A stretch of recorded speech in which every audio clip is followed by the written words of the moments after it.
Council meeting. I'd like to welcome my fellow councillors, Deputy Mayor, and we have one councillor unable to be with us because of a family commitment, Councillor Adams. We have our good friend from the Journal Pioneer. Welcome, Colin McLean. And we have members of the public sitting with us, and sometimes it's hard to see with the masks on, but that's welcome anyway. And we have our CAO, Rob Philpott, and our Director of Finance, Kristen Dunsford. And of course, on our left here is Brian Harlick. He has the controls. And welcome all our friends viewing on YouTube and any members of the media viewing on YouTube as well. So we'll call the meeting to order. Is there a motion to approve the agenda? Moved by Deputy Mayor and seconded by Councillor Snow. All in favour? Aye. Contrary, nay? Carried. Any conflict of interest declarations? I do not see any. Okay, is there a motion to approve the monthly council meeting minutes of February 16, 2021, the approval of the special council meeting minutes of March 8, 2021, and the budget speech of March 10th, 2021? Moved by Councillor Drown and seconded by Councillor Ramsey. Any questions? All in favour say aye. Aye. Contrary, nay? Carried. Correspondence. I got a couple of things that I think is pretty important to mention here. The Chamber of Commerce held their Business Excellence Awards, which was very successful at the 150 Centre, and a number of local people and businesses got awards, so we congratulated all of them. I attended on behalf of the city. It was by invitation. They were only allowed so many people to attend, but it was it was sold out for the number that they were allowed, and it was at noon time, and a number of them won great awards and Employees of the Year. So we pass on our congratulations on behalf of the city. Then there was a letter came in here, I believe it was copied to members of council. It was from Transportation, Infrastructure and Energy on that $250,000 commitment to the Summerside Boardwalk Enhancement Project. So we thank them for that. And then there was another letter here from Crime Stoppers for donation. So Finance Committee will be looking at that. So that's all I have under correspondence at this time, other than a lot of invitations and functions going on, and birthdays and special birthdays and those kinds of things. So it has been a busy month since last monthly meeting. Financial Services, I believe, is the first item on the agenda for a report by Deputy Mayor McColman. As well as the report, you have a resolution, and the floor is yours, Deputy Mayor. Okay. I just better check for the resolution. Okay. I'll get you a copy. I'll get you a copy. I've got it here. This one here. Yes, that's correct. Okay. Thank you. My apologies. I'd like to thank Director Kristen Dunsford for preparing the report.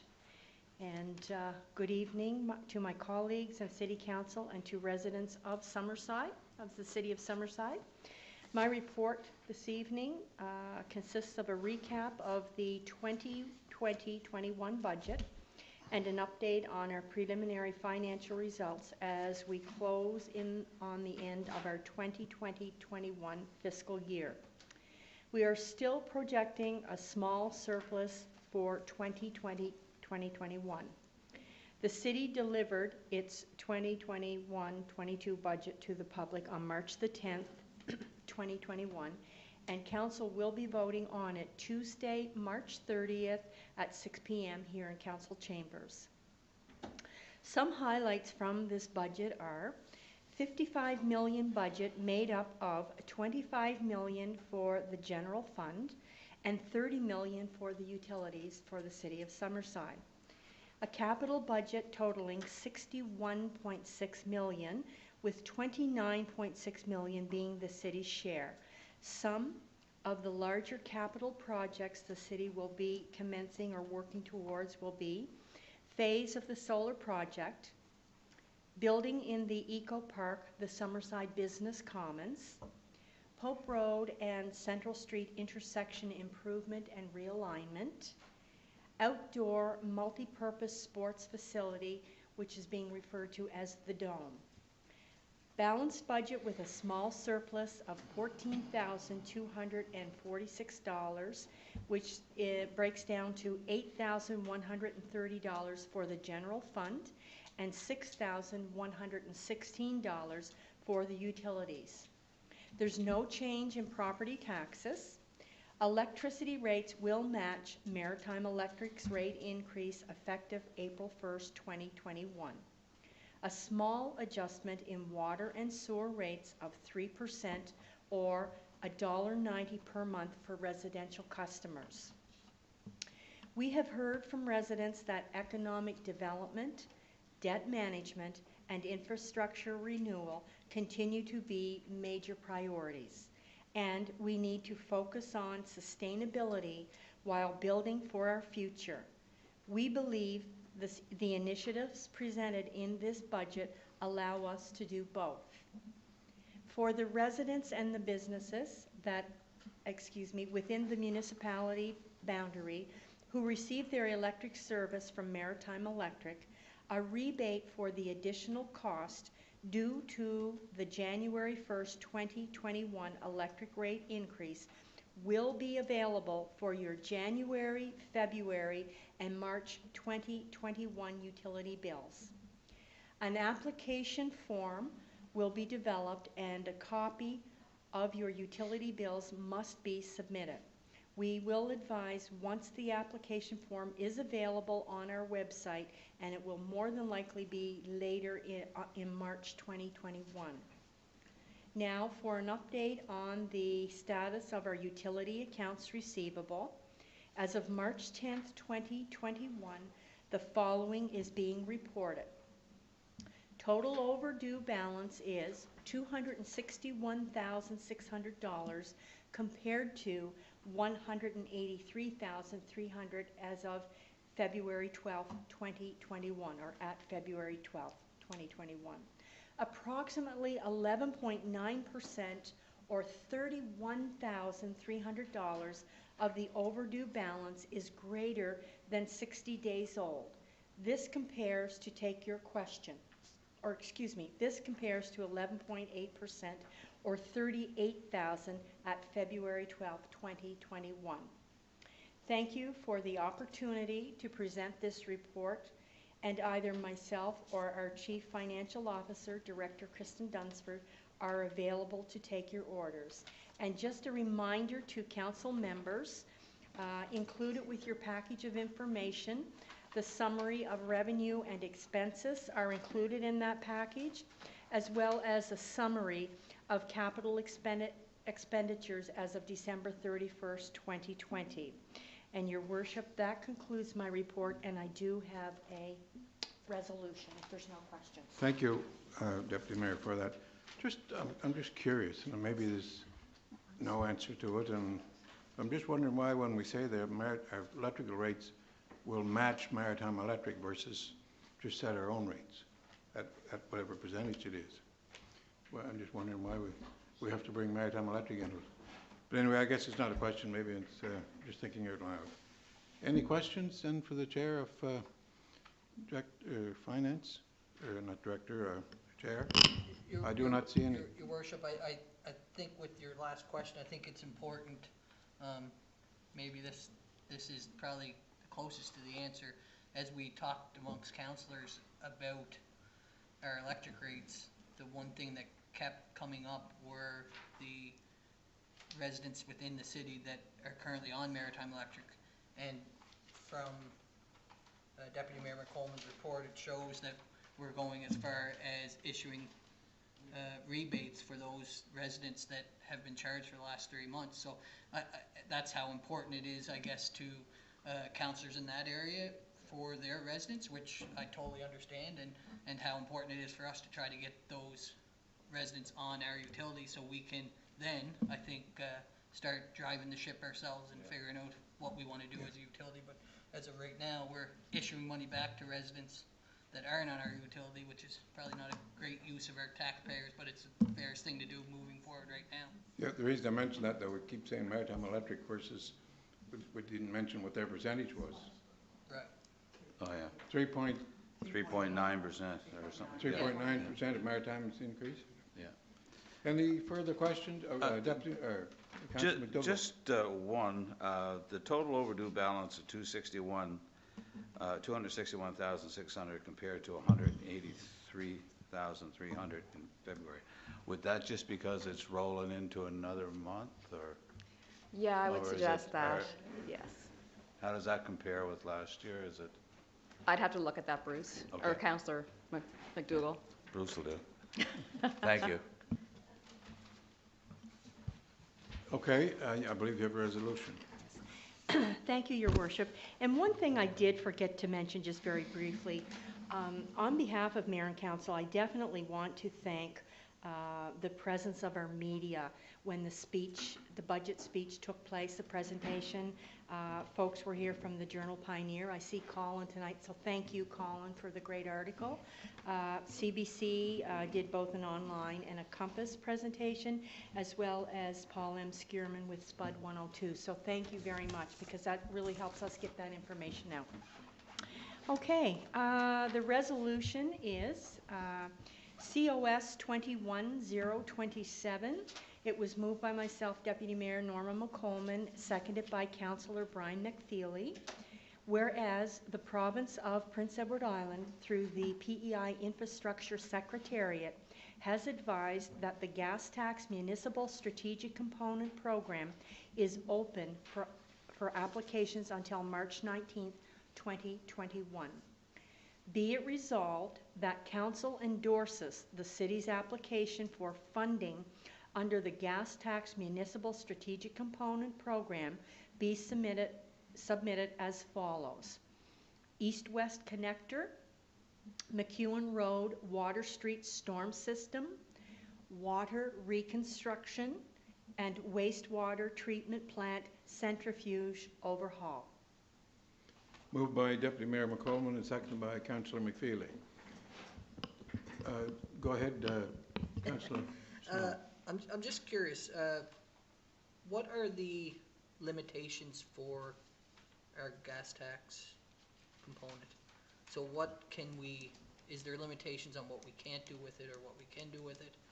In Coles Notes version, if there is a Coles Notes version to explain that. Yep, so for our direct allocation, there's not really much in the way of limitations, but the general preference or emphasis that the funding partners have placed on it is that it should be directed towards things like roads, water, sewer, that sort of thing. But it doesn't mean that other aspects of our infrastructure, like buildings or anything like that, can't be considered. Okay, Okay. thank you. change those two. Right. Yeah. That was my Yeah. next question. So anything Yeah. on there, we can say, Yeah. Yeah. If council decides that they want to, direct it towards other areas of priority, you can at your discretion. So if we wanted to put some towards the fire hall, we could do that? Okay, because that's what I think, Councillor Snow, is that what you were thinking? And that, I know what you're thinking. and that pile of money is 1.4 million yearly? Ballparkish 1.4, yeah. from the feds, and it's funneled through the province to us, That's correct. to the city. There's two parts, Your Worship. So it's the direct allocation, which we get every year, and it's based on population. And then there's a second stream called the municipal strategic component, which is application-based. So Right. we had to identify a project to apply for it. Thank you very much. And one of the things, if I can just mention, in the budget speech, those were one of the things that we really honed in on to let our residents know that when the city enters into anything, constantly trying to attract those dollars really helps keep that expense down. So there's an example right there. Thank you. can I Okay. just ask one more? Yeah, go ahead. Question. I guess then we'll have to vote on it, but go ahead. There's lots of time here for questions. So can that money be carried over year over year? What's the time frame that it has to be spent within? This component is 2 years. Okay, and so within that 2 years, you would actually get two Almost parts 3 of it. million. Am I right in saying that? So in the This time. this is the municipal strategic component, not our direct allocation gas tax. Right, So this is in addition to the direct allocation that we're getting, if we get approved. All pending approval. okay, Thank you. yep, thanks. Okay, I guess we'll make sure we vote on the resolution. Any further questions? Councillor Ramsey, okay. I'm sorry. All in favor, say aye. Contrary, nay. Motion carried. Thanks, everybody. That's the end of your report? Okay, we'll continue on, and the next item on the agenda, I believe, Councillor Drawn, you're filling in? Pardon? I'm doing the HR and. Oh, okay, He's sorry. going to do the other part. Okay, go ahead then, Councillor McDougall. Thank you, Your Worship. Report here for Councillor Adams on the HR and Legal Affairs. The Joint Occupational Health and Safety Committee, as well as department subcommittees, continue to meet on a regular monthly basis. The department provided support at various meetings this month. The collective agreement with the police has been ratified. Contract negotiations continue with the outside workers and electrical union. Competitions are currently underway for a police constable, ice maker, and an electrical technician. We welcome Megan Colvin Daly as the new aquatics director at the Credit Union Place. Long service awards were recently presented to employees in a ceremony at City Hall. And staff participated in a Wear Purple Day for Family Violence Prevention Week, and first aid training was held for staff. That's the report for HR and Legal Affairs. I do have a report for Culture, if there's any questions on HR or Legal. I do not see any question lights. Good. Okay, I'll continue with the Cultural Committee. And this was prepared by our director. In February, Culture Summerside presented the 2021 National Flag Day program online. The program, normally delivered to large assemblies of school children, has received 34,000 views and 185 shares to date. That's great. The Mayor's Heritage Tea and City of Summerside Heritage and Cultural Awards took place on February 26th. This small gathering that included an award ceremony, a light refreshment, a vignette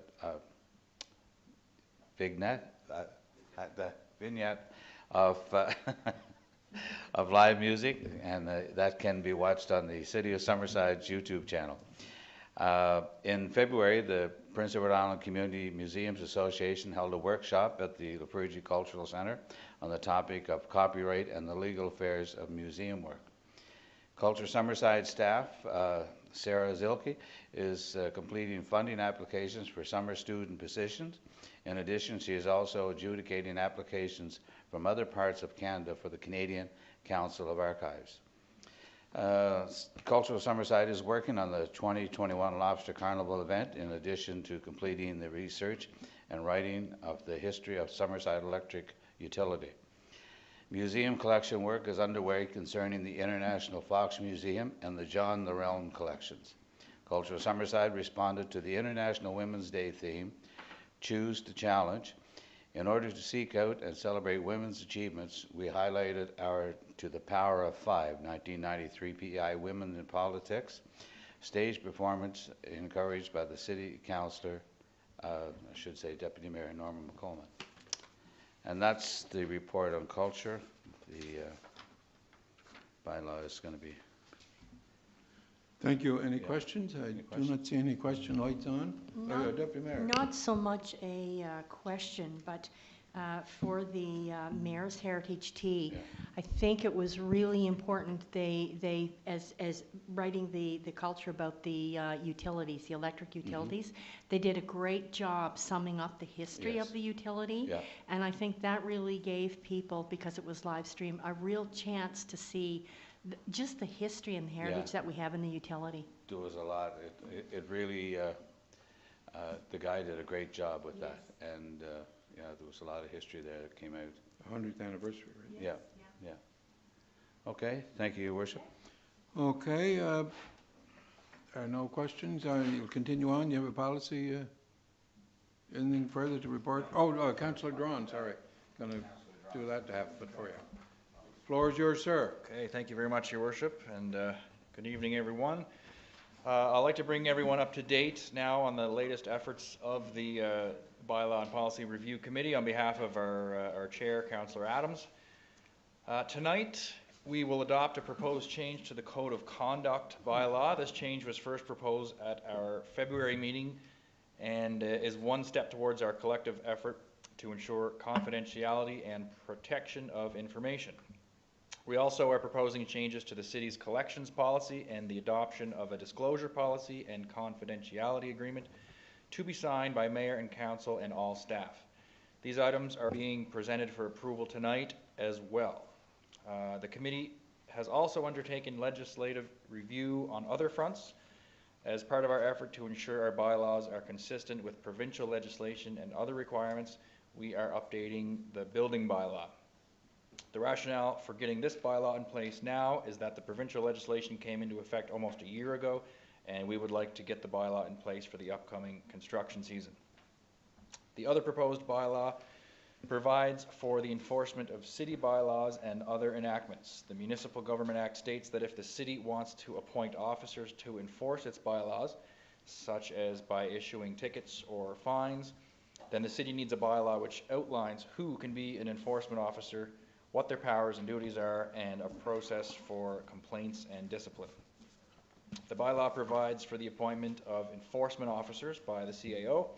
It establishes the powers and duties of enforcement officers and outlines the process for issuing tickets or fines to individuals who breach bylaws. It also establishes a complaint/disciplinary process for complaints made against enforcement officers. This concludes the report for the month of March. Myself or the CAO would be pleased to answer any questions that you may have. And we also have some resolutions as mentioned as well, if there's no questions. Thank you, Councillor Drawn. Any questions for the chair? I do not see any speaker lights. The floor is yours to continue. Sorry, was there one on? Sorry, Your Oh, Worship. sorry. Sorry, Your Worship. CAO. Sorry for that. Thank you, Your Worship. I just wanted to take a couple of minutes before Mr. Chair, Councillor Duran reads out the resolutions. Just as I guess, more of a reminder for members of council on a couple of these items. The building bylaw and the enforcement summary proceedings bylaw, this is going to be the first time you're going to be hearing about this evening, and this is simply just to present it here tonight. The formal adoption will not take place until the April monthly meeting of council. Ian McCarville from Key Murray Law will be along shortly to give you a little bit more of an overview of the proposed changes, and you can ask any questions of him if you wish. The Code of Conduct bylaw change that is proposed, there is a clause in there, again, just a reminder to members of council, that if it formally states a requirement that all members of council must sign a confidentiality agreement upon taking their positions. The confidentiality agreement is also outlined in Resolution 21-033. And the other two items, the collection policy and a disclosure policy. The disclosure policy basically outlines general statements around the need to maintain and protect the confidentiality of information and protection of that information. The collection policy, the proposed change is that, and this is something that we sort of had been doing on a regular basis, but it just wasn't captured in policy, was to report to council on a monthly basis around any potential arrears for utilities. And that's basically just an overview. I'll turn it over now to Mr. Chair, and he can proceed with the reading of the resolutions, and then we can answer any questions you might have. Thank you. Is Mr. McCarville come forward there, just in case? Oh, sure. So you He'll be here. Go ahead, Councillor Drawn. Thank you. And I guess I should clarify, I am not the chair, I am the co-vice chair. I guess. So Acting chair. Just in case there's any emails, I'll forward them to her. So we'll have, I believe there's 6 resolutions here. Most of them are quite lengthy in that the bylaws are actually attached to them, but I won't bother reading those because they're available here anytime and they'll be posted online for anybody to see. Is either Ian or yourself gonna just refresh us on any changes within the bylaws mentioned? Is that the plan? Yeah. So what? In particular, we'd like, Mr. McCarville is going to be giving you a little bit more detail on the bylaw changes and the enforcement summary proceedings bylaw, because this is the first time you're hearing about it, right? Thanks. Yep. So we can probably discuss and ask questions before Sure. the actual vote on each Sure. on each one. Yep. So we know what we're voting on. Yep. So, resolution COS 21-028, which was moved by myself and seconded by Deputy Mayor McColman. Whereas City of Summerside bylaw CS 31 building bylaw was presented to City Council at the monthly meeting on March 15th, 2021. Be it resolved that the City of Summerside bylaw CS 31 building bylaw hereby declared read a first time and referred to the Bylaw and Policy Review Committee for review and recommendation. And as I said, bylaw CS 31 is attached to our packages and it's available for online viewing. I assume just whenever the paperwork's processed after tonight, it'll go up and that'll be available for anyone to view. Moved by Councillor Drawn and seconded by Deputy Mayor McColman. Any questions? All in favor, say aye. Contrary, nay. Carried.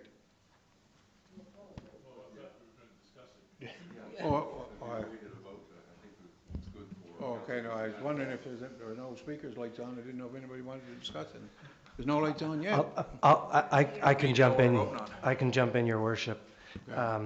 Yeah, so just for the members of the who are listening, we do have physical copies of the bylaw CS-31 available here, which is a requirement under the Municipal Government Act that when a first reading can consist of reading the bylaw name, its number, a brief description, so we don't actually have to read through word for word of the bylaw. So there are copies here available for the public.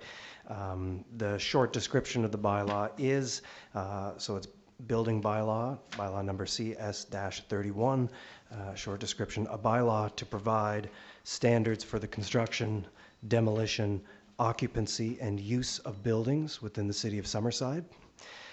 So how this came to be, for the information of members of council, the province enacted a new Building Codes Act around this time in 2020. One of the major changes there was they adopted a more up-to-date version of the National Building Code of Canada, a 2015 version. And within the provincial act and regulations, that building code is adopted for the province. In the provincial legislation, they provide municipalities with the authority to create their own building bylaws. They're not to be inconsistent with the provincial legislation, but it is possible to provide more stringent standards. So this bylaw that you have in front of you was created in consultation with Mike Straw, who is the city's building official. Mike, as I understand it, was actually a part of the committee that helped prepare the provincial legislation as well, so he's very familiar with the provincial requirements, with the National Building Code, and as well with some of the codes that have been enacted under the Provincial Fire Protection Act. So Mike's seen a lot of things in his years doing this job and has provided, I think, a really strong first version of this bylaw. A question on that. You said certainly. More, when you said more stringent than what? Could you just repeat that again? Certainly, yeah. So the Provincial Act and regulations are in place. They adopt the National Building Code. And so in the bylaw, we've adopted those building codes for the, but can the city make something more stringent? The city is permitted to make something more stringent. It can't make something less stringent, but it is permitted to make something more stringent. We've, in the bylaw that's presented today, Your Worship, there really aren't anything that I would classify as more stringent.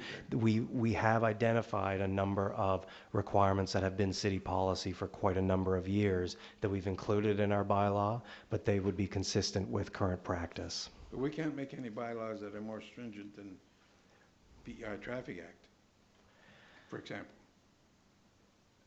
I'm just kind of not quite getting all this together here now, what you're saying. So we can make this more stringent for building regulations, if you will. Right. But So if we go to make traffic regulations, they can't be more stringent than the Provincial Traffic Act. right. So I guess those would be kind of different things. It's Yes, right. It's right in the act, Your Worship, that the bylaw can provide a more stringent standard. So an example of that would be if in the National Building Code, excuse me, you have a requirement for gyprock. and most people are going to use quarter-inch or half-inch rather gyprock. We could provide a standard where you were required to use a 5/8 inch because it had better fire protection, something along those lines. So it's a minimum requirement. That's right, and it can't be less stringent. The building code is a minimum requirement. Right. The city can, if it wishes, enact something that's a higher building standard. Yeah. And that's all around safety. And that's all around safety. Exactly.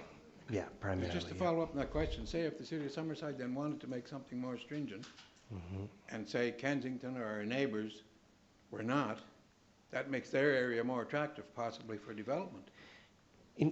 In theory, yeah. Yeah. Anyway, that's, Well, what's being proposed? no, even Charlottetown, for example, if they decided not to, and we did, their area is more attractive for development. I can give an example if you want to go ahead, Rob. I guess just to go to that point, Your Worship, like what's being proposed here this evening is simply just consistent with what is in provincial legislation. We're not proposing anything that would be more stringent per se. Yeah, so Well, it's there. I could identify a couple of construction standards that would be slightly more stringent than are in the building code, but they would be consistent with current practice within the city, what the building officials have required in the city of Summerside for quite a number of I years. understand that, and I guess members of council know my feelings sometimes, and I agree with regulations for electrical and fire codes and all those things. Right. But if these other kinds of things, if they're all right in another city, and we're making it more stringent, we're struggling to try to get our commercial tax base from 17 to 18% upwards. And, but if we come up with these kinds of regulations, my gut feeling tells me that's not gonna help us there. But I'm not saying that we're gonna automatically do it, but the wording in there just kinda gets me thinking about that. And that's certainly I'm sure the understandable. developers are thinking about it too. That's certainly understandable, Your Worship. I could give examples in which what we've got in place are actually less stringent than what, for example, the city of Charlottetown has provided in certain instances. But the perhaps the best person to really speak to that would be the building official, Mr. Straw. I understand that after first reading, the bylaw is going to go back to committee. We have a version of the bylaw that Mr. Straw would be in the best position to describe to you what the building code says, what current practice is, and how that's reflected in the bylaw. So just my final question on it, I guess this is the time for comments on it, but you say there are a couple of things in it that's more stringent than in the act? I think the one example that I would use is, again, the use of the 5/8 inch gyprock. There are a couple of examples where there would be a half-inch required in the building code.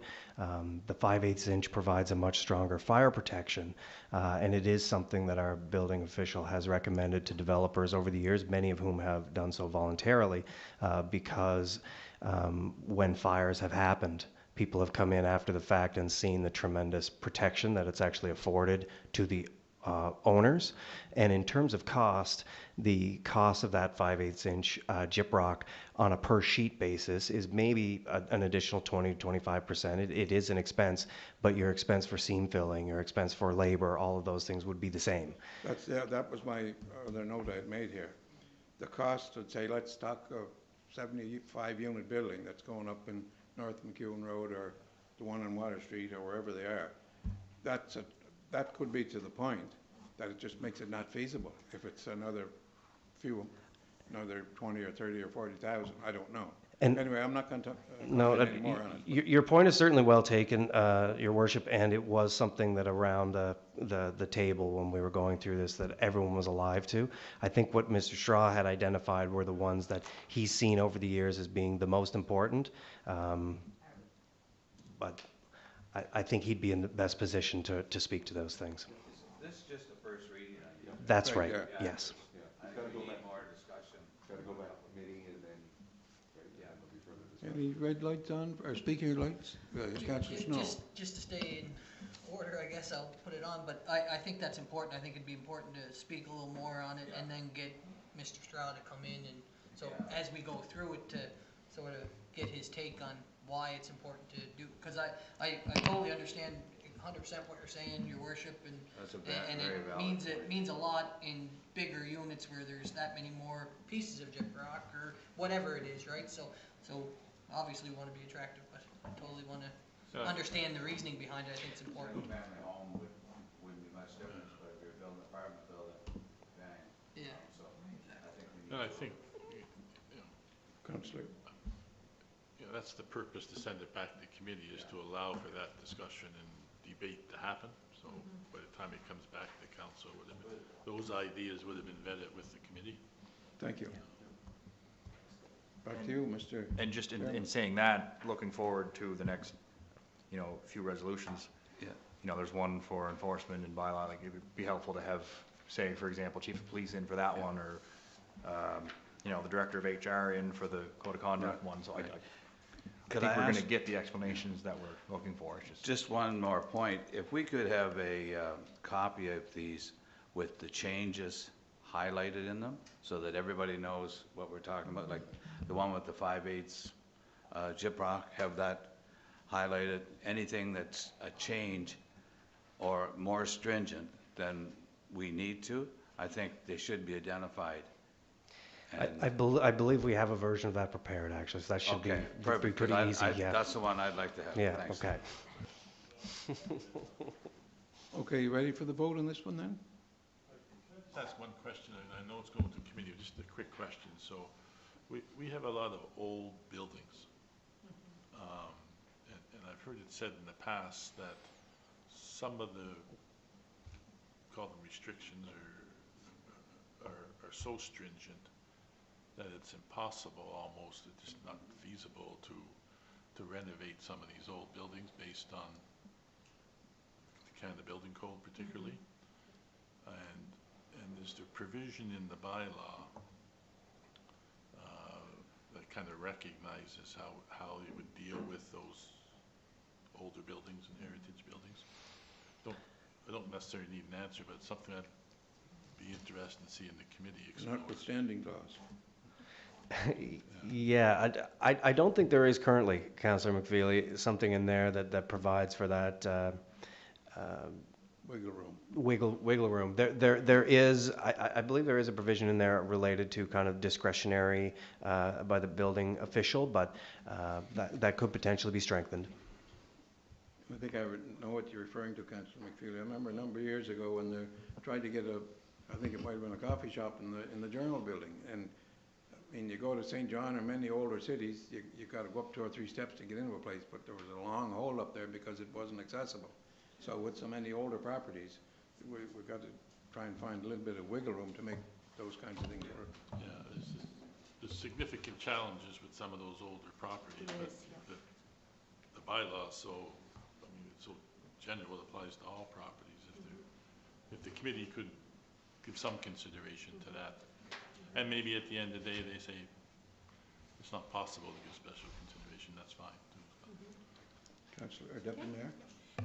Just to follow up on what Councillor McFeely is saying, remember back a number of years ago, say some of the historic homes in Summerside, say people that would come and say around economic development or commercial development, they would want to turn them into an inn or a bed and breakfast or whatnot. And some of them at times would be a deterrent depending on, the code and things like that, because different people had looked. So it might be really helpful to get some information just to kind of help in that area when it comes to the building code. Okay, I guess we're ready for the vote, are we? All in favor say aye. Contrary nay? Carried. The floor is still yours. Okay, I'll stand up again. I should note, I was skiing on the weekend, and they say that 2 days passes before you really get sore. And it's been like 52 hours, so if I buckle here, I apologize.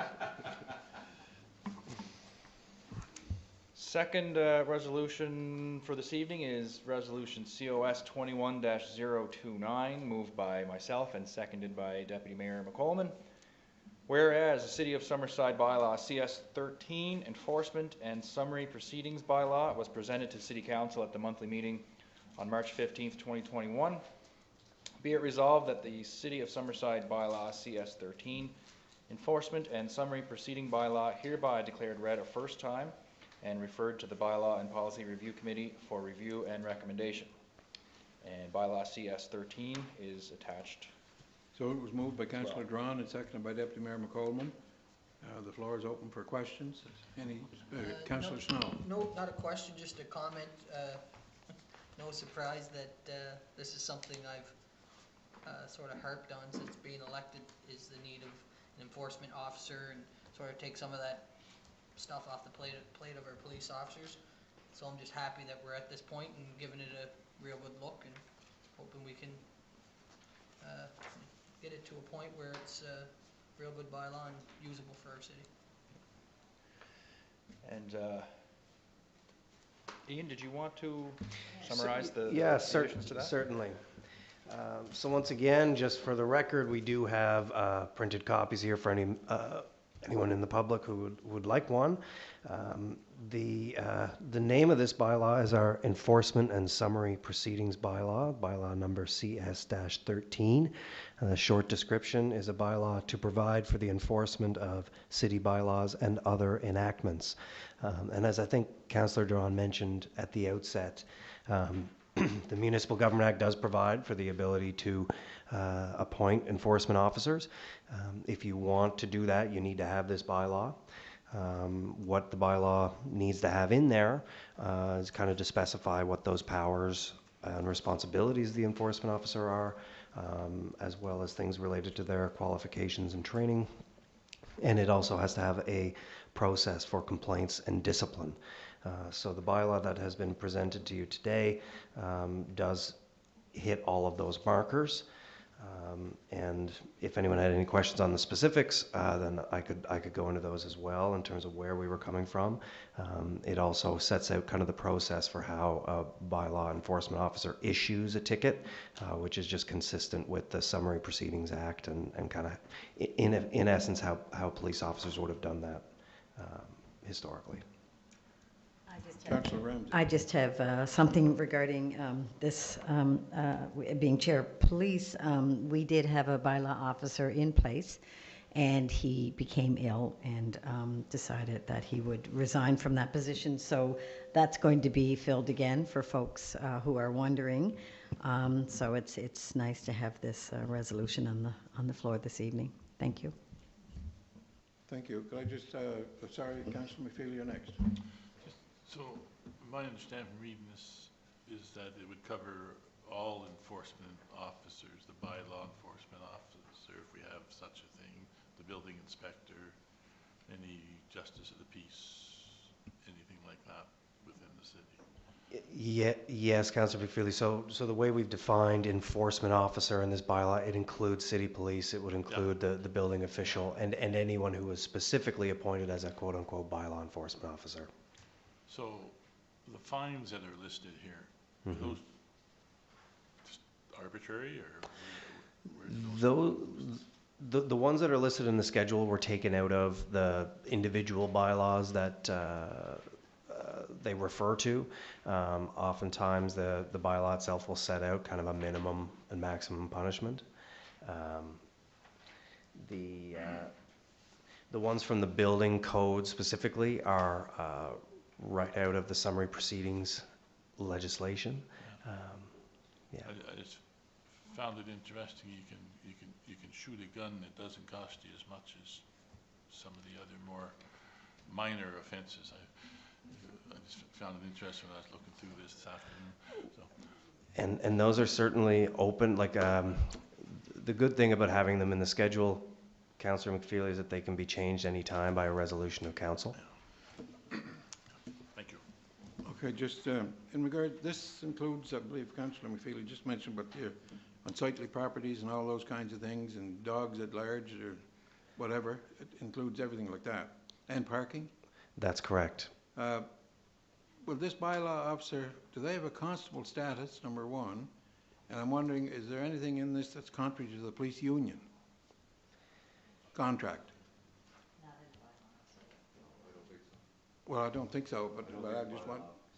No, I know, but will the bylaw officer be doing something that's contrary to the police union that will be wrestling with a grievance? I'm just wondering that. Maybe you say no. I mean, thus far, I mean, we've had discussions with the union about the bylaw enforcement role, and there doesn't seem to have been any major issues coming out of that discussion, at least not right now. Yeah. Right. And as I listened to the resolution, and I know there's a whole bunch of pages there about it, but be it resolved, what are we resolving here? You know, we're just talking about the first reading of the bylaw. Yeah. That's right. And I'm wondering, is there much in it that wasn't in it before? I know there's a whole half a dozen or a dozen pages here, to use a Don Cherry word, stuff, but I'm really wondering, are there many more teeth in it? Teeth, perhaps not. Yeah. Again, what the Municipal Government Act requires that wouldn't have been there before is the process for complaints and things like that from members of the public and how that's going to be dealt with. But in terms of, again, historically under the City of Summerside Act and things of that nature, the city was empowered to enforce its bylaws. A lot of that is consistent. It's just kind of been revised in accordance with the new legislation, the new act. Right. Any further questions? Ready for the vote? All in favor, say aye. Contrary, nay. Carried. And like the previous bylaw, this will also go back to committee as well for further discussion? Yeah. Okay, per process. So do you have another resolution, Councillor Duran? I have 3 more. 3 more. Oh, you're batting 1,000 so far. Resolution COS 21-030, moved by myself and seconded by Deputy Mayor McColman. Whereas a revision to the City of Summerside Bylaw CS3 Code of Conduct Bylaw, Section 10.6, was presented at the monthly meeting on February 16th, 2021 for a first reading. Be it resolved that the City of Summerside Bylaw CS3 Code of Conduct Bylaw be hereby declared read a second time and be formally adopted, thereby repealing any previous related bylaws. And I'll read out that section 10.6 into the record. And that states members of council shall be required to file a confidentiality agreement with the CAO within 30 days of their election or the coming into force of this section, whichever is earlier. And Appendix B, the CS3 Code of Conduct Bylaw is attached for your review. Moved by Councillor Drawn and seconded by Deputy Mayor McColman. Do I see any speaker lights on? I do not. Oh, I do not see any speaker lights on. That one was, this is the second reading, so we would have discussed it a little bit there last February. All in favor, say aye. In February. Aye. Contrary, nay. Carried. All right, resolution COS 21-031, moved by myself and seconded by Deputy Mayor McColman. Whereas a collections policy was presented at the Bylaw and Policy Review Committee on February 2nd, 2021, be it resolved that the City of Summerside collections policy be formally adopted. And the collections policy is attached. Moved by yourself and seconded by Councillor Deputy Mayor McColman. There was one clause that has been added. If you go to page 2 of the policy, at the bottom there's 2 sentences that are, let's just get up to the microphone here. The Chair of the Finance Committee shall report to Council at each regular monthly meeting the total of all arrears over 90 days past due. A member of the Financial Services Department shall provide quarterly reports to Council on the efforts to collect overdue accounts. And I believe that Councillor McDougall, when we had discussed this last, it was going to be 60 days, right? Yes. Yeah. So we'll make sure that if Council is agreeable to these 2 clauses, that we'll make the change. Instead of 90 days, it will be 60 days. 60 days. Yeah. Moved by, it's been moved and seconded. And you all heard the resolution. All in favor, say aye. Aye. Contrary, nay. Carried. Thank you. 2 more. Resolution COS 21-032, moved by myself and seconded by Deputy Mayor McColman. Whereas a disclosure policy was presented at the Bylaw and Policy Review Committee on February 2nd, 2021, Be it resolved that the City of Summerside disclosure policy be formally adopted, and the disclosure policy is attached. Moved by Councillor Drawn and seconded by Deputy Mayor McColman. Any questions on the resolution? All in favor say aye. Contrary nay. Carried. Resolution COS 21-033, moved by myself and seconded by Deputy Mayor McColman. Almost said councillor. Almost got a demotion there tonight. Whereas a confidentiality agreement was presented at the Bylaw and Policy Review Committee on February 2nd, 2021, be it resolved that the City of Summerside confidentiality agreement be formally adopted. And confidentiality agreement is attached. Rather. Moved by Councillor Drawn and seconded by Councillor McColman. I do not see any speaker lights. All in favor say aye. Aye. Contrary nay. Carried.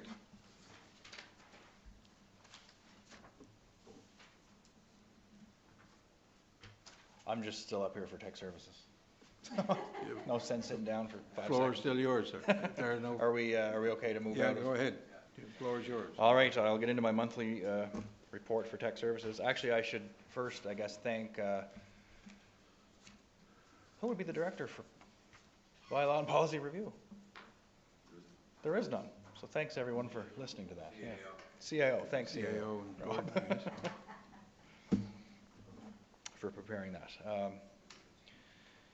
So the monthly report here for March for tech services. The preparations for the 2021 construction season continue. Staff are working on designing and preparing some tenders for next season. This work will continue over the next couple of months. It is anticipated that the first few tenders will go out the last week of March in order to be ready for May construction starts. The remaining tenders will be released as completed. Staff continues to review and assist the public with pending developments and building permits to be issued for this year. Staff have been busy with numerous planning-related activities this past month. We currently have a discretionary use in progress and about to start another rezoning request later this month. 19 building permits with a value of $2 million were issued for the month of February. We issued 8 semi-detached, 5 commercial renovations, 1 single-family house, and 3 for change of use. As you can see, with 4 new semis for a total of 8 new units in February, this sector continues to be a strong area of residential growth. Staff is continuing to work with developers and citizens to complete inspections on their existing projects from 2020.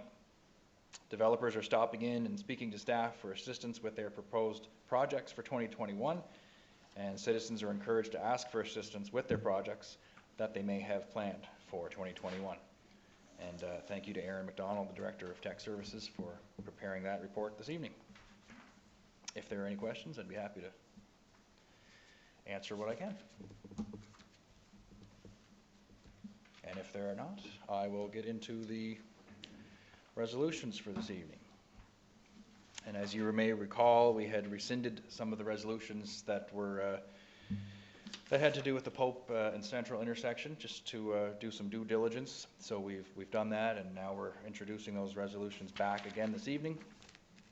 And the first one is Resolution COS 21-034, moved by myself and seconded by Councillor Snow.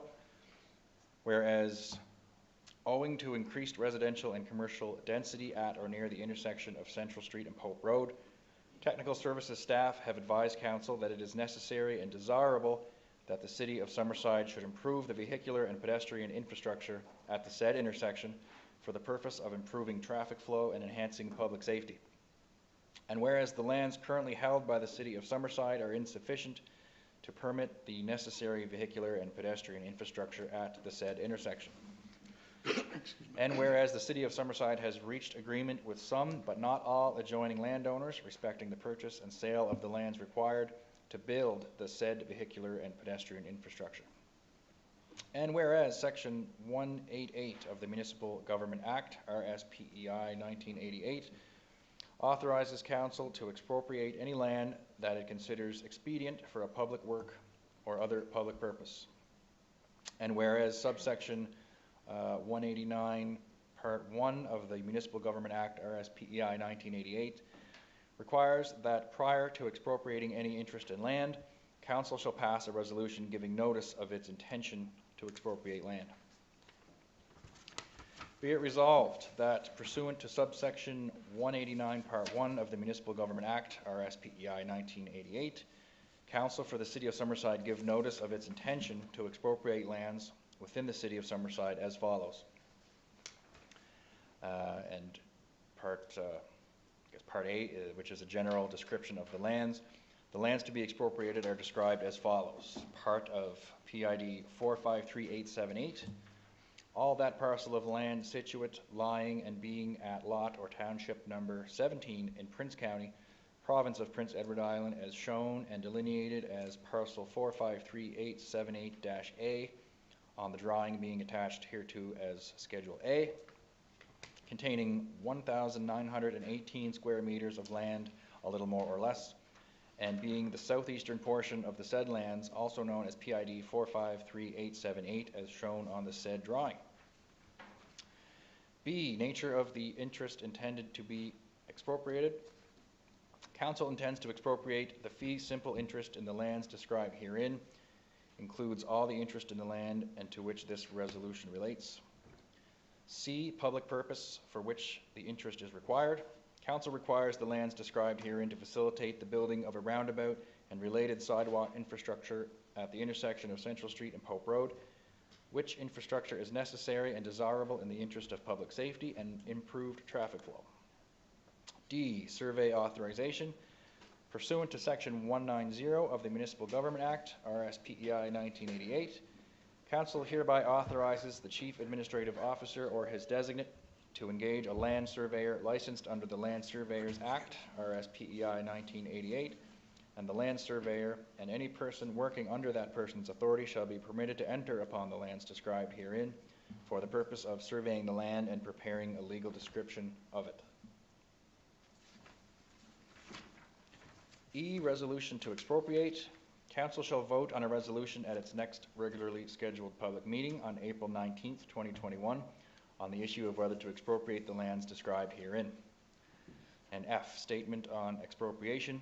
Should the above described resolution to expropriate receive the support of 2/3 of council members present, and after council serves on the owner a certified copy of the resolution passed, all of the interest in the lands described herein shall be expropriated and become vested in the City of Summerside on the registration and filing in the office of the Registrar of Deeds for Prince County of the said resolution to expropriate the survey plan and a legal description of the said lands. Okay, it's been moved by Councillor Drown and seconded by, is it Councillor McNeil? Councillor Snow. Councillor Snow. You've all heard the resolution. Any questions?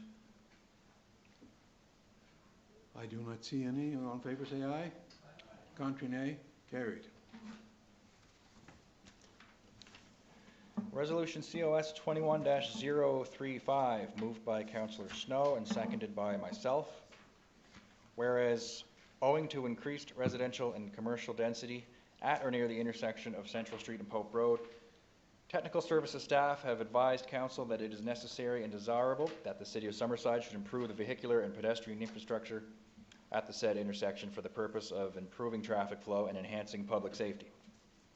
And whereas the lands currently held by the City of Summerside are insufficient to permit the necessary vehicular and pedestrian infrastructure at the said intersection, and whereas the City of Summerside has reached agreement with some, but not all, adjoining landowners respecting the purchase and sale of the lands required to build the said vehicular and pedestrian infrastructure.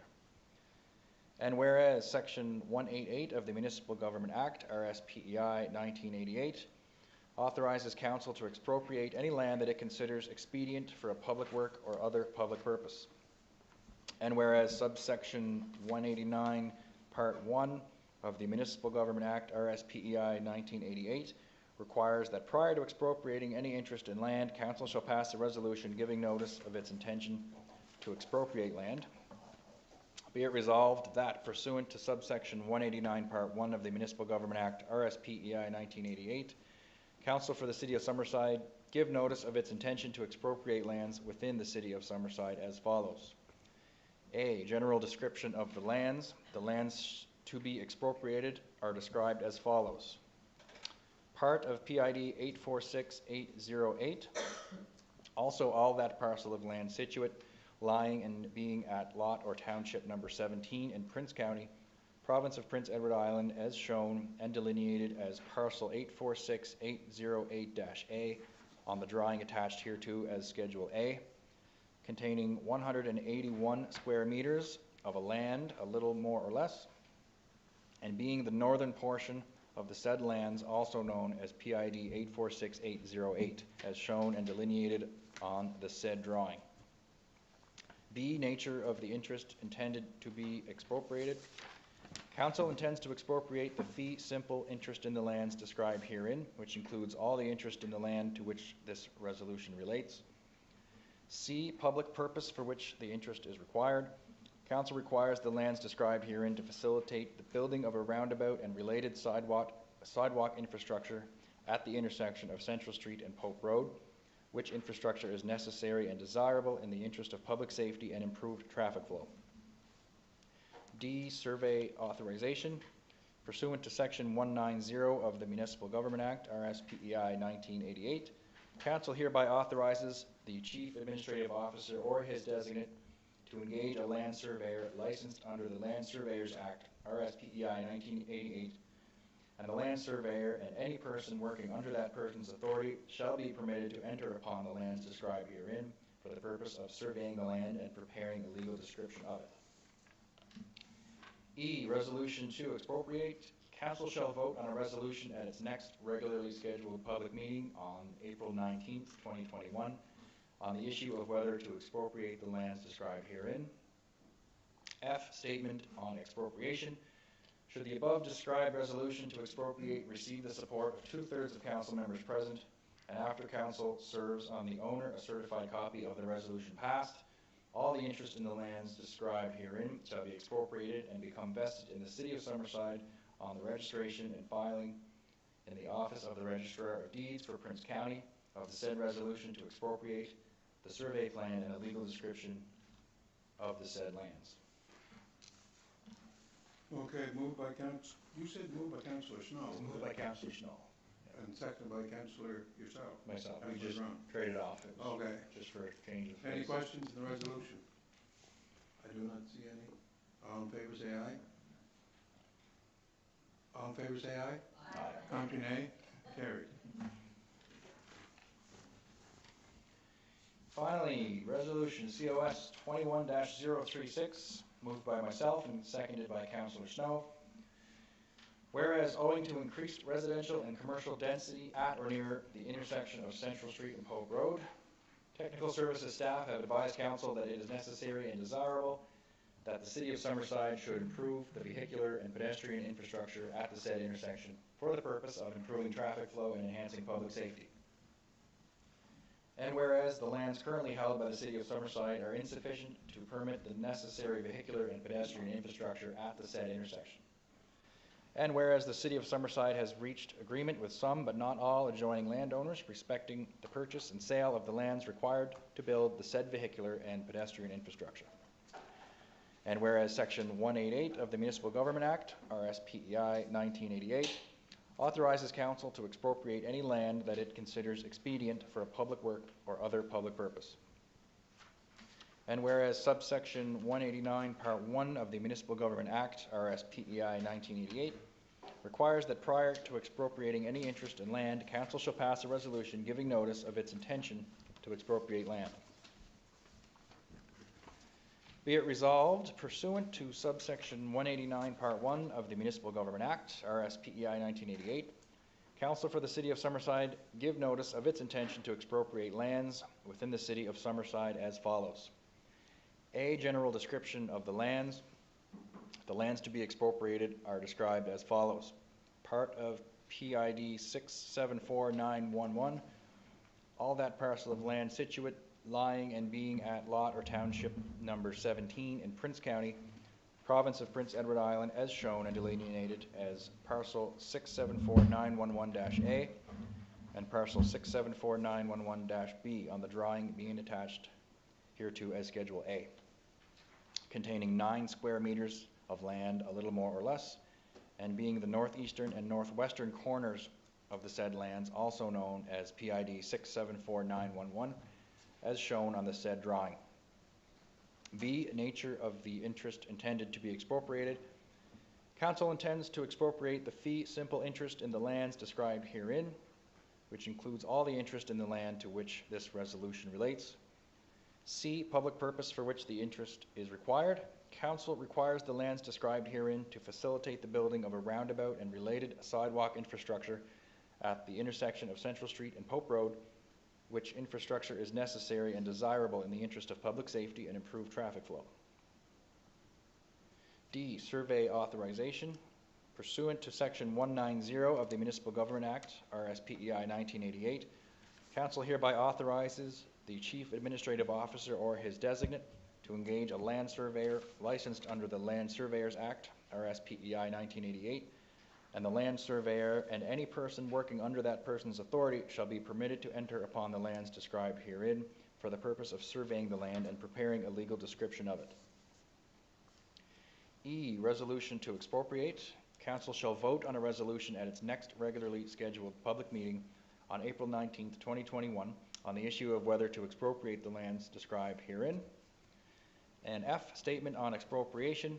Should the above described resolution to expropriate receive the support of 2/3 of council members present, and after council serves on the owner a certified copy of the resolution passed, all the interest in the lands described herein shall be expropriated and become vested in the City of Summerside on the registration and filing in the office of the Registrar of Deeds for Prince County of the said resolution to expropriate the survey plan and a legal description of the said lands.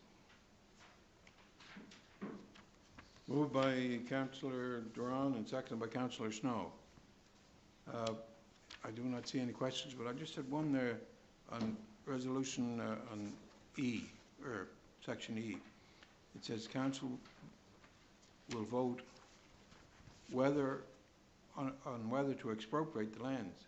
On whether. It seems like that's been completed a month or two ago. Like, is that? No. There's no word shall there, or is it? No, sorry, Your Say Worship. council can change their mind again, or what's the? No, tonight is simply, the purpose of these resolutions is simply just to serve notice of council's intent to proceed with an expropriation. The actual expropriation itself won't, I would say, be confirmed until next month. Okay, no, just the way it was worded, the issue of whether to expropriate Yeah, I understand. or not. And had we not needed to rescind the previous resolutions, we'd probably be voting tonight on what we'll be voting on in April. It All in just sets favor, back say a aye. month. Aye. Contrary, nay. Carried. That is all I have this evening, Your Worship, for technical services, and I will pass the floor over to yourself. Thank you. Do you have anything further to add? I have nothing to add. Okay. Nothing. Well, that was a good long session. Thank you. I'd like a footstool. Oh, no. And we'll continue on. Councillor McFeely, you have economic development report. Brian, we got a light that's not coming on here. There we go. There you go. Thank you, Your Worship. It's nice to see somebody else have those long sessions as well. Thank you. CAO, thank you. The Economic Development Report for March. I'm pleased to present the report and thank Director Tatuska for his input. The core block, a public RFP for the redevelopment of the core block of downtown properties has been issued. The city is looking for developers who have a willingness to demonstrate creativity on the project that has the potential to bring significant benefits to the community and specifically downtown, and the capacity to execute the project in a timely and effective manner. The request for proposals is seeking development proposals that, 1, make the best and highest use of the site in terms of diversity, uses, and intensification. 2, advance the goals and objectives of the city's downtown core, or urban core plan. And 3, contribute to the creation of a mixed-use area that integrates into the overall downtown district. We've already had a significant level of interest in the project and hope to be able to find a partner to bring this project to reality. For those interested in learning more about the RFP and the project, please contact the department for more information. You can contact them directly or via email to mike@summerside.ca. That's mike@summerside.ca.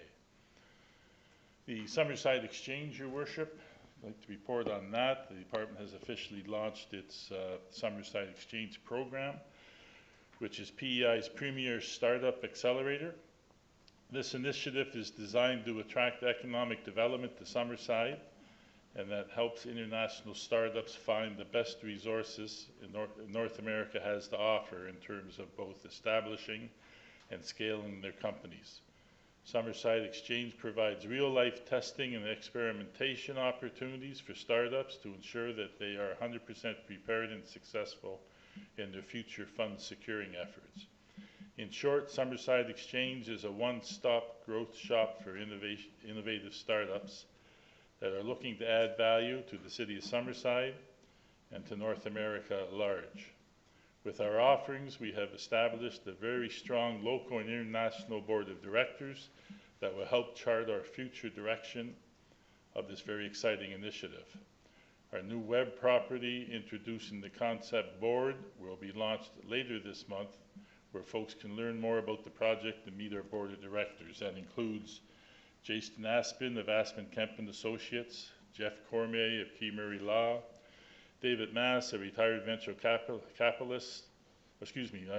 David Mass is a retired internet, digital, and serial entrepreneur turned angel investor with a global health, food, and tech portfolio.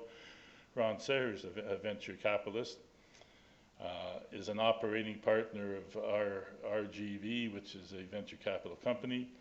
Ron has more than 37 years of operating experience with disruptive offerings in enterprise IT market, in establishing public companies and venture backup startups. And Mary Alcantara is a startup champion and staunch supporter of cross-border innovation. She is a founding partner of Tandem Leap, a business management company with offices in Budapest and New York. A key player in the Hungarian startup ecosystem, she has consulted, mentored for many of Budapest's leading incubation and accelerator programs, and is a founding member of the Hungarian Business Angel Network. And Your Worship, you would recall our meetings with the Hungarian folks who have a great interest in Summerside and using Summerside as a platform to kickstart their North American enterprises. So I think the COVID thing has slowed a little bit of that down, but there's certainly interest in advancing that. So we're excited that they have assembled a strong board and network of champions locally and have identified our first 2 clients set to start in early summer as part of the program. Also, our first event competition is underway called Pitch and Bridge Competition, seeking innovators in energy and waste upcycling. Folks wanting to learn more, again, can contact the department and contact Mike at mike@summerside.ca. Just a quick report on the business commons. Building 1 designs are well underway for the first and exciting building of our business park.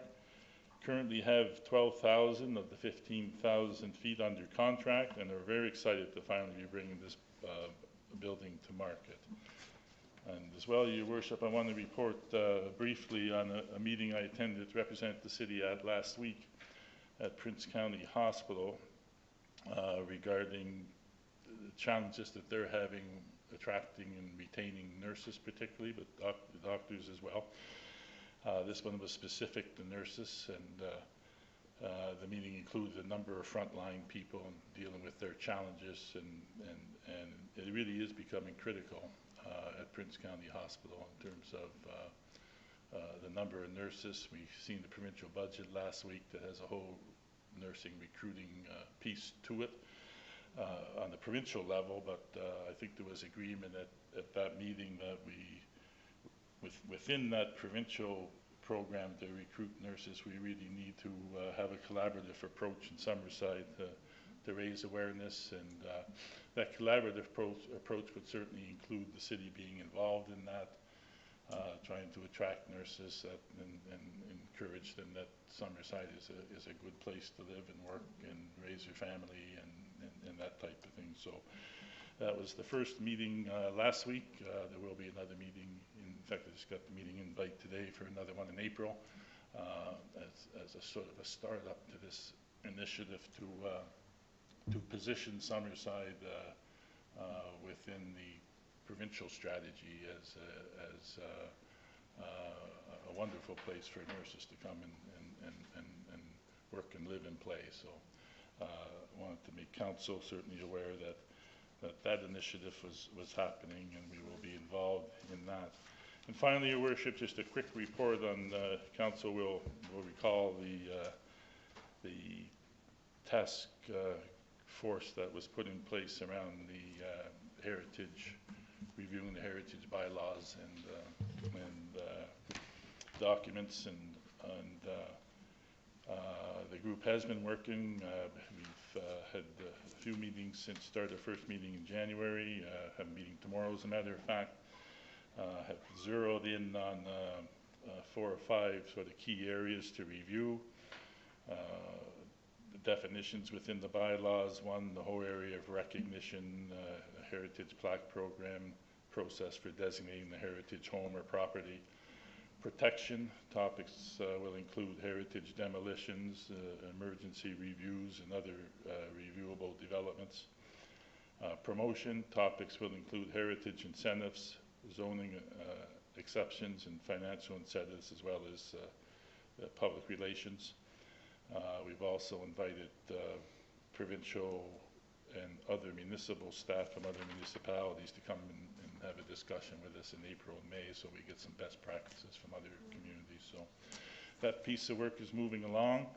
We anticipate having the first round of work completed by the end of June.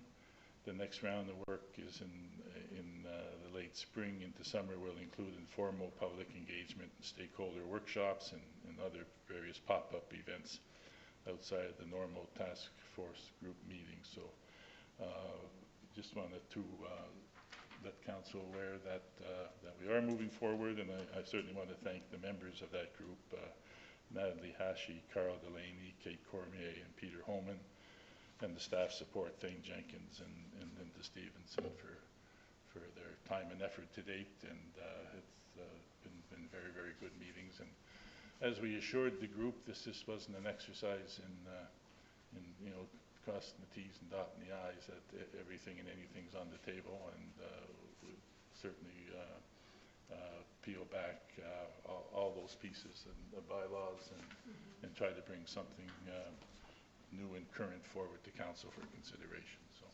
thank you, Your Worship. Thank you, Councillor McFeely. Any questions for the Chair of Economic Development? I do not see any speaker lights on, so we'll continue on. Councillor Ramsey, have police, fire, and emergency report? I do. Thank you, Your Worship, and good evening, everyone. I would like to make this announcement that happened today. Dr. Morrison stated today that firefighters, police officers, and power line workers can book their appointments for the COVID vaccine. Apparently, as Councillor Durant mentioned to me, you can't have your vaccine until I think it's the first week in April, but you can book your appointment starting today. There's an 844-975-3303 if you want to book your appointment, or you can do it online. So I just wanted to make that known for our police services and fire service workers. So I'm going to continue with the fire service report for February. Firefighters answered 15 calls for assistance during February, a medical first responder call, 5 alarm panel calls, 1 appliance fire, 3 structural fires, 1 motor vehicle accident call, 2 miscellaneous calls, and 2 dumpster fires. And firefighters trained a total of 191 hours for the month of February. Some of those included the fire apparatus safety, that was a Zoom presentation, disinfect truck and check equipment, fitness, work on new engine number 3, structure fire overhaul, level 1 instructing, first responder course, OHS meeting. Level 1 and Level 2 firefighting certification continued through February. For firefighters to attain Level 1, they also must be certified, a certified medical first responder and take the full hazmat course. This commitment to become a firefighter continues to grow. In fact, we're having that conversation today where our volunteer firefighters are so committed and there's so much training that they have to do and so many hours that they have to put in. I just have so much respect for our volunteer firefighters here in Summerside. The Bauer First Shift program allows all children between the ages of 6 and 10 the opportunity to play hockey. Every year for a 6-week period, our department sends a group of firefighters to make sure that these first-time hockey players, hockey experience, is a memorable one for our children that are being introduced to the game. That concludes my report for fire services, but I did want to let the residents know that council, staff, and our fire chief toured the new Stratford Fire Station today. It was beautiful. We're looking into ideas for our new fire hall here in Summerside. Everybody's curious about where that is, and we're still waiting for a few reports back, CAO Rob, and we've been having regular meetings and chatting back and forth. So everything's still in play for that, and I just want to let the folks know that we're working hard towards that. I didn't make it down today, but I had my tour there a couple of weeks ago. That's right, Because and I you had were another impressed commitment, as well. Well, they certainly planned for the future. They certainly did. Beautiful facility, and Yeah. Whatever happens here, I think the same thing has to take place, that it's planned for many years to go. It's planned for the, yeah, that's right. So that does conclude my report. If anyone has any questions, Councillor Snow? Not a question, but a comment for the requirements.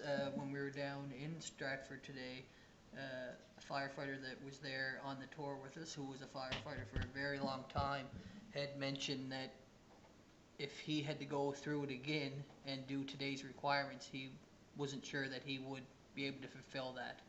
Just the new firefighters coming in, there's so many requirements, so it's important to note, as I think Chief Edmund said, that we just had 4 or 5 new ones last month, and to think of the time they put in to be a volunteer, that's impressive. So just a thank you to them for their time and effort that they do put in, because it is a big commitment. It's a big commitment, and one of the things they said they're struggling with everywhere is retention for the volunteer firefighters, because it's just so much work. And you know, we are so fortunate to have these volunteer firefighters here in Summerside. Thank you, Justin, for that, Councillor Duran, because they certainly deserve our recognition. If you can do anything nice for a firefighter here in Summerside or anywhere, do it. Buy them a coffee, or you know, just call them up and say thank you, because every other day they put themselves on the line, and I certainly appreciate them. So that's my report on fire. If that's it, I'll move into police services. Yes, go ahead. Okay, so this is the report for February. Members continued to do virtual meetings and conference calls in February, three mobile mental health crisis team meetings, along with bridge meetings every Tuesday and Thursday. During February, Summerside Police Service members laid charges on persons who were not self-isolating due to the pandemic. During February, one member attended a 2-day seminar on bike gangs. Members took part in the following training in February: first aid, firearms certification, use of force and taser certification. During February, Summerside Police Service members held a Name the Drone contest and opened the contest to all elementary schools in the city and included grades 1 to 6. 13 grades sent in entries, which were reviewed by members, and 3 classes from different schools were picked as the winners. The name selected for the drone by these 3 classes was Eagle Eye. which members felt was a perfect fit to name the drone. There are three classes. The three classes at some point will be receiving a pizza party with some of the police officers, so that's fun. Yeah. And the following is a list of some of the occurrence totals for February 2021. Calls for service were 402. Traffic accidents were 22. Reported crimes of assault and threats were 13. Theft reports were 29. Impaired driving offenses were 1. I see that's up already for March. Highway Traffic Act charges were 82 plus 30 speeding. That's up, and as opposed to, I think, December, it was a little bit lower, but it's certainly back on track. Break-in and enter reports, business and residential, were 4, and drug enforcement charges were 6. And I would just like to thank Summerside Police Department for the efforts they're putting in for drug enforcement, because they're being really busy, and joint forces are working with them, and they're doing wonderful work, and I just wanted to congratulate them on that. And that is my report, and if you have any questions. Not a question, just a comment and an observation, I guess, around the speeding. And I think people should be aware that if they're traveling in Summerside now, there's a good chance that there's speed radar out, and it's been a marked increase I've noticed, and I've noticed more cars stopped for traffic violations in the last 2 or 3 months than I probably noticed in my first 6 years on council. So, and something I've harped about quite a bit over those 6 years. So I'm really, really pleased to see that there's more enforcement. And having said all that, I really hope I don't get caught tomorrow or the next day. So. Thank you, Councillor. And as Councillor, I think Bruce read, there's an opportunity for a police officer. We in the budget we have a position for a police officer, and we're hoping that that the enforcement continues, and that just allows more for safety for the folks. So everybody, slow down. I guess that's the answer. Okay.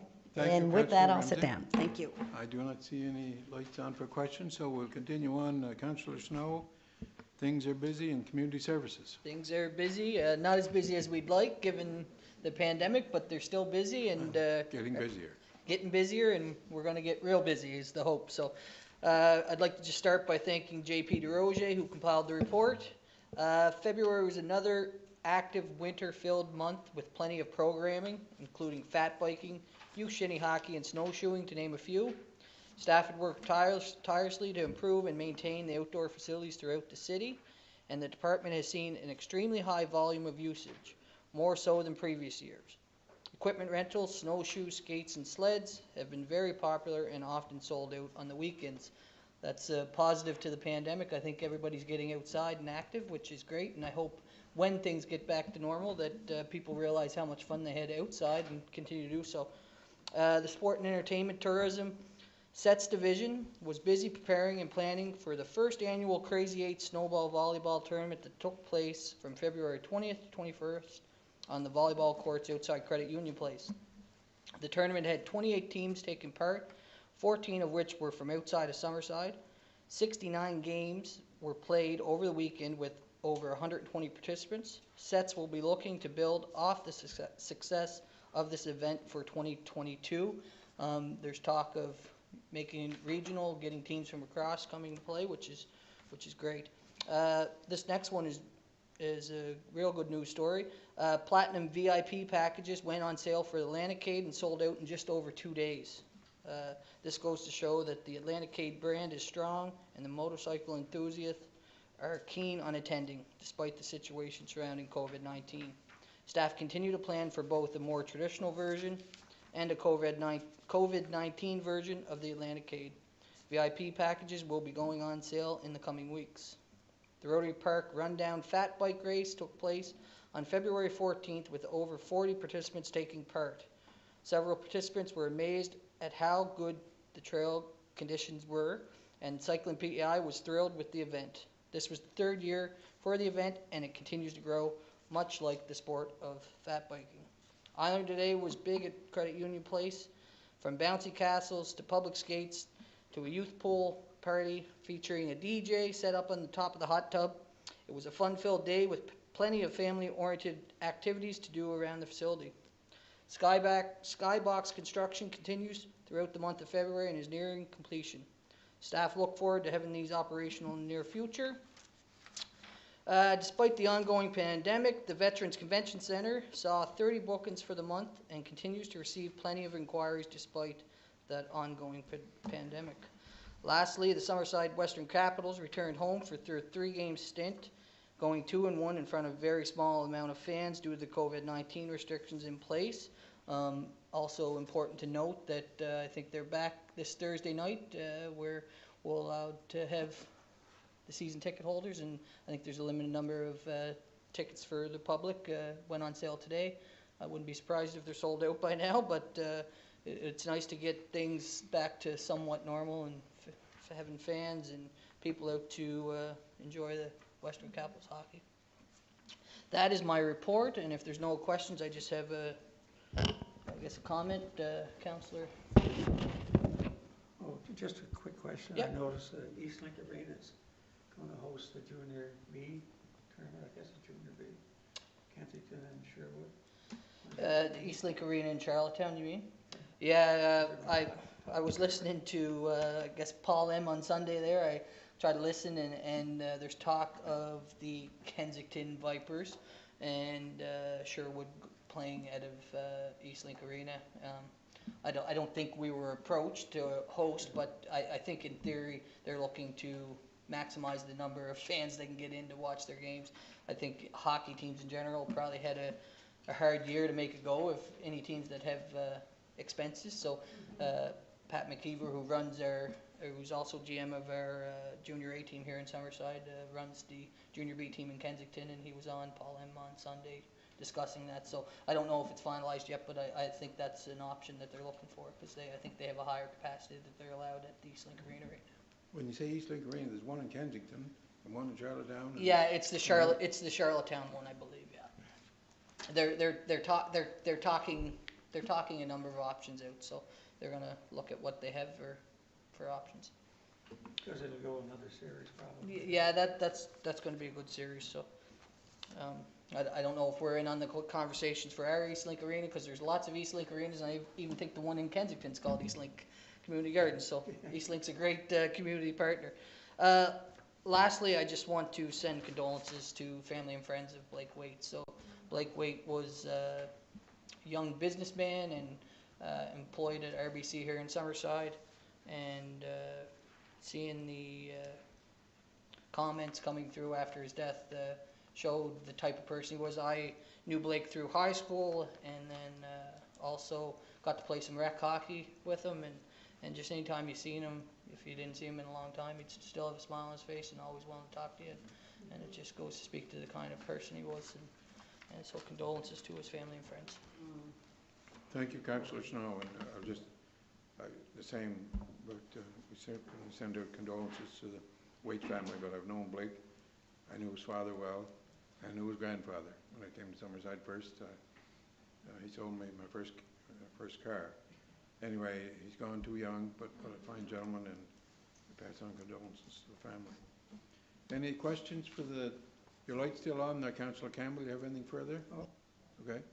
I do not see any further lights, so Councillor McDougall, I believe you have municipal services. Thank you, Your Worship, and I have a report here. It was prepared by our Director, Greg Goody, and the sewers lagoon located on North Drive was evaluated for the depth of sludge and found to be in good shape and not requiring any work.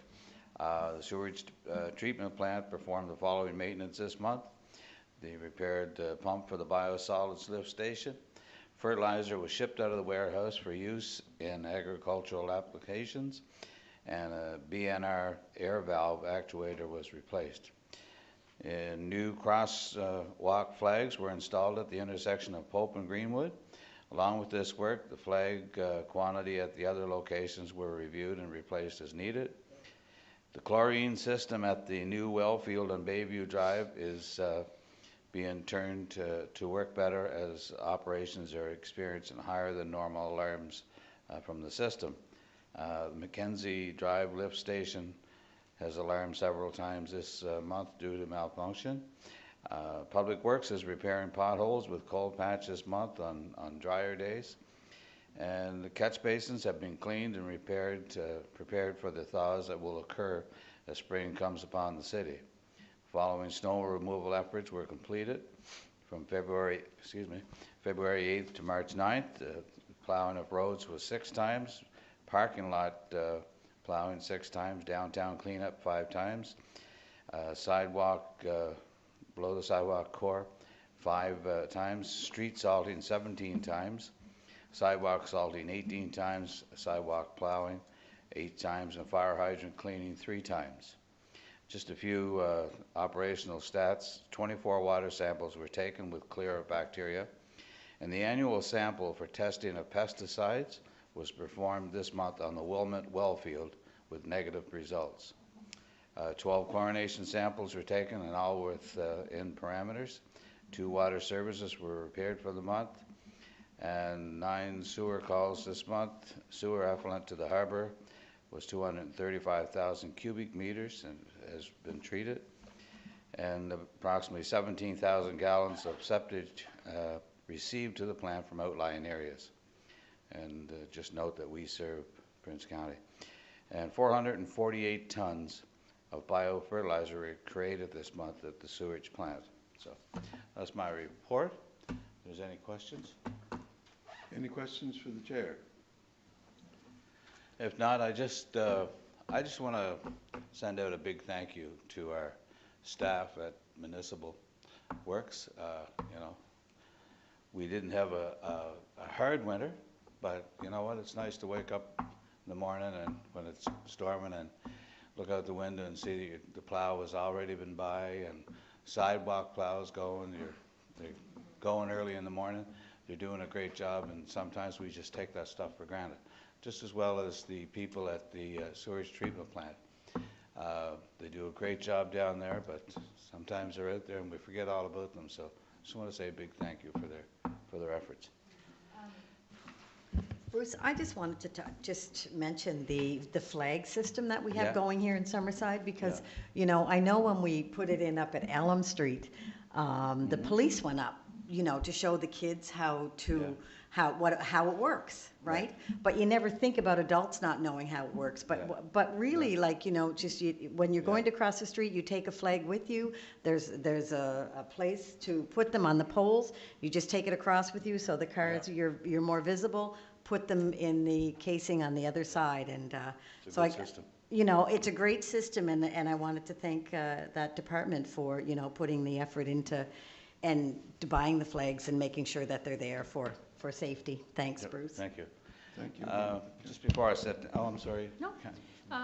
More of a comment. I don't know if any other council members have received calls or concerns, people that do have organic gardens in their yards, different Yes. things like that. And I know I've had a few over the winter, and the department has been really good to try.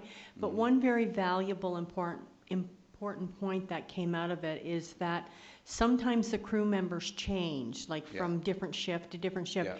And if they don't know, if they don't have any idea, Message just gets- right, so I think there needs to be some way that there could be a communication take place between the land Yeah. or property owner, if they could let the city know, and there was some talk, if they could even have signage during winter storms or whatever, so that the crew members would know that there's an Yeah. organic garden in place. Yeah.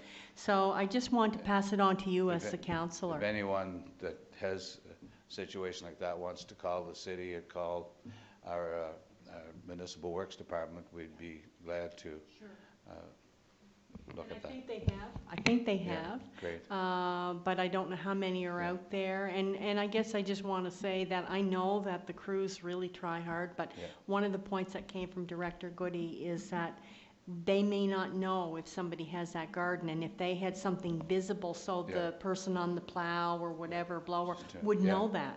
Because they, you know, they can't customize every little roadway. Right. Anyway, just a thought. Okay. Thank you. Thank I you. believe Councillor Drawn had a question. Councillor Drawn. Yeah, just something that almost slipped my mind. I was speaking to somebody over on, that lives near the St. Eleanor's Fire Hall, Yes. and they mentioned that the generator was running all weekend. And I know we had the presentation, and there was questions actually specifically asked, you know, Yeah. what kind of noise is going to come from this, and it would only be tested at certain times. But I just wanted to throw that out there. I probably could have mentioned it to Rob afterwards, but it just kind of. Was it run, why, I wonder why it was running I don't all know, weekend. but Yeah. Anyway. it slipped my mind, and then it just came back. So I just wanted Okay, thanks. to let you know. So Rob will note that, and we can check that out. Just before I sit down, I also want to send out condolences to the family of the late Blake Waite, Angela and Alex. I know, like a lot of us, have known Blake a long time. I've known his father and his grandfather. I had Blake served on the Big Hearts Gala dinner committee with me for a couple of years, and was a very, very great guy to deal with, and really thought of a lot of this community. He lived in Linklater, or he lives out in Indian River now, but brought up in Linklater. And he was very big on Summerside, and so condolences to the family. Thank you. Thank you, and as well, his father-in-law served in council here, Ron Perry, for a number of years. Yes. And but anyway, something was sent to Ron's home from the city. And I believe Councillor Campbell, we're getting close to you here. Thank you, Your Worship. And just I'll ask Bruce's question there, Councillor McDougall. The great service, no question, for the municipal services, but before long, your new street sweeper will be. Yes, it'll be back in action. Now, don't worry about it. That's easy, folks. Is that what we're going to call it, a street sweeper? Councillor Campbell. Here's my report, Your Worship, put together by Director Goody. The engineering design RFP has been issued to expand the substation for the connection of the solar and battery project. The McEwen Road development by Craig Avenue is being worked on. Developer and builders are reminded to contact the utility in advance in the need of electrical servicing. Reason being, of course, is COVID-19 and a busy construction season ahead of us. 4 new street lights were installed at intersections of Matheson, Baglow, and Merriam. They were upgraded due to making them a 4-way stop.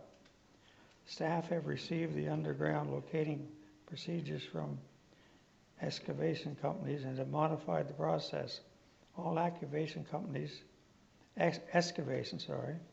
will be getting a mail-out package for this process for cable locating before excavations occur. The public is reminded to always call 902-432-1268 before you dig for prevention of accidents. 40.3% of our electricity came from wind in February. Generation run hours were 7.8 hours. 9 new electric customers energized this month. 3 electric service upgrades. 4 customer outage events for the month. 3 new customers for Heat for Less. 3 new poles were installed and 5 removed. 11 transformers were installed and 7 removed. And 4 streetlights were installed. That, Your Worship, is my report. Thank you, Councillor Campbell. Any questions from the Chair of the Electrical? Busy year. Yes, last year and this year will be as well. I believe we've gotten to the end of the agenda, and there are no items for the Committee of the Whole. I just want to touch base on one of the resolutions that was discussed there earlier, Resolution 029, in regards to one of the bylaws. I think what's very important, I know it was only read the first time tonight, but it's important that we have a strong look at that in regards to regulations.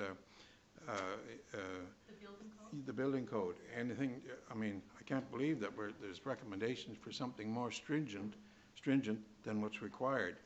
As mentioned, we're struggling here to get commercial business in Summerside. The residential is going along well, but I think and probably guilty of this, when the new city was formed, we put policies in place, in my opinion, that were too strong. And our commercial development has started to drop off shortly thereafter. So I think it's important that we be careful here, that we don't add things that prevent our commercial tax base from growing. And I want to commend our Economic Development Department for pushing to get more commercial development. But when we start putting in something that's more stringent than that is required, that's certainly not going to help matters. And I'll just throw this in. When I was in vacation for 4 years, a couple of years ago, the reputation that I was hearing from people was it's very difficult to get permits to do commercial business in Summerside. So let's try and get that behind us and not put anything in there that will prevent that, because it has dropped off over the last number of years and we got to get it back up. So I think whenever this one is debated for the second time or before, it's important that we really have a look at it to try to attract our commercial space. Anyway, we've gotten to the end of the agenda. Mayor Basil? Councillor Campbell. That was the first motion that I voted against, was over the building code. And coming from the Construction Association, so we have to realize also that the building code's there for everyone's health and safety. Yes, most importantly. Like I said earlier, there I got no problem with the fire regulations and the electrical regulations and those kinds of things. But when we start suggesting or putting things in that's not required, that makes other areas of the province more attractive. We've got to be careful of that. So, Deputy Mayor McColeman.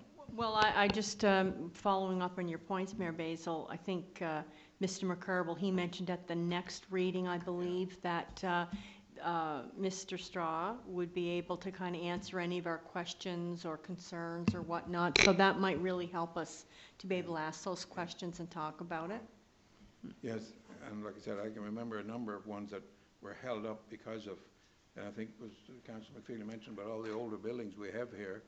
And you go to other towns and cities, whether it's the St. John's or the Charlottetowns or the Monktons or many other towns, where they make arrangements to make it do rather than etch something in stone. So we look forward to those discussions at that policy session. Is there anything further to go? If not, is there a motion to adjourn? Moved by Councillor McPheely and seconded by Councillor McDougall.